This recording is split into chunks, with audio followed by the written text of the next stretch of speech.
یو شمېر وکیلانو خوشحال صدر ته دسیسه جوړه کړې وه. السلام علیکم درنو لیدونکو، ستړي مه شئ، وخت مو پخیر.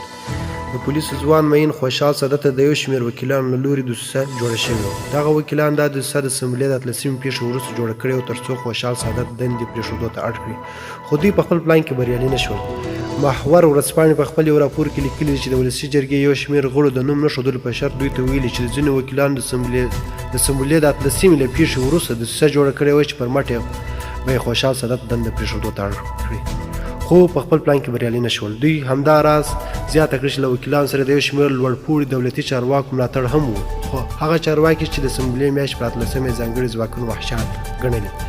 محور په خپل راپور کې مخکې لیکي چې د ولسي جرګې اکثریت غړي له خوشحال صدر سره ځکه مشکل لري چې هغه پولیسو ته امر کړی چې په چک پاینټ کې د وکیلانو موټر ودروي، پلټي او تورې ښیښې سپینې کړي.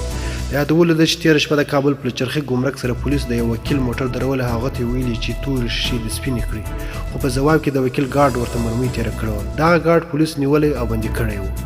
هغه وروسته یو شمېر نور وکیلان هم یادې ساحې ته راغلل، هلته یې د احتجاج په ډول لاره وتړه او ویې ویل چې کوم پولیس د وکیل ګارډ نیولی هغه دې دوی ته حواله کړل شي.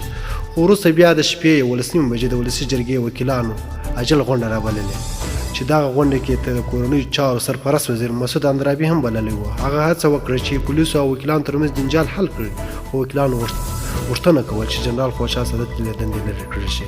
په ټولنیزو رسنیو کې دغه راپورونو تر خپرېدو وروسته خلکو پراخ غبرګون ښکاره کړ او وکیلان یې ملامت بولي او د جنرال خوشحال صدر په ملاتړ یې پوسټونه او لیکنې وکړې او وکیلان یې بیا وغندل.